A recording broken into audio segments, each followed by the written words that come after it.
Number 4 is called the 3 meridians. And what I'm going to do is put my hand on top of her shoulders.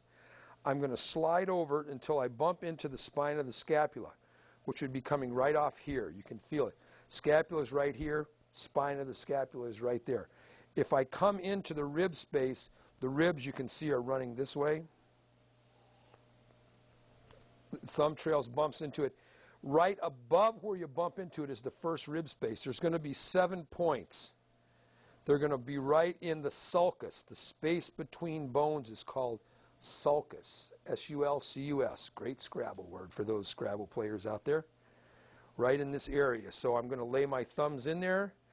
Circular friction. Follow that right down. 6 and 7. And then halfway between the vertebral border of the scapula and the spine is going to be B. So A follows the contour. One other thing that of note here, when somebody is, if I was standing like this and you were looking at my back, this shoulder blade would be over here. But because of the way she's sitting in the chair where the shoulders round out like that, her shoulder blades have now moved more in this area. So the space between the spine and the scapula, which is normal shown here, is now this wide. Can you see the difference? Here's the vertebral border over here. This is the normal. So it's actually moved that farther out, which is a great advantage for us because it opens up intercostal tissue that I normally have to do the behind the arm and pull the shoulder up to get underneath there. In this position, it's moved it out, so that's exposed to me now. So I'm going to come in first, A, follow this, B is going to be in the middle.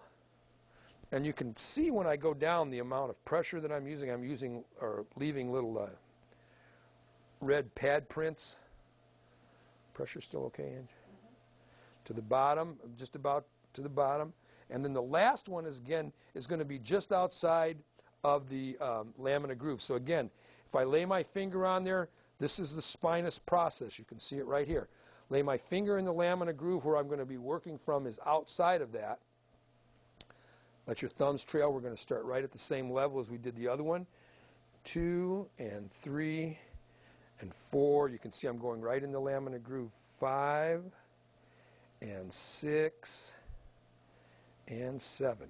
What I'm doing there is leaning in. The power is actually me just leaning in, and then I do a little circumduction with the thumb.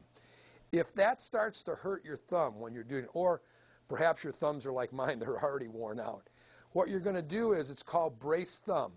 You're going to take your index finger, lay your thumb on top of your index finger so that the first joint of the thumb, or second joint rather, of the thumb is laying across it like this. So the pad is in the hole, but the pressure is being absorbed by the finger here. It's kind of like I got your nose, but it's just a slightly different. One digit out a little bit farther. So I'd be working like that. That's an old shiatsu technique, and what it does, it with the thought that the finger is the ground, and the thumb pad is in the hole. And even in that one, if you'll notice, I'm still using the pad, not the tip, but the pad.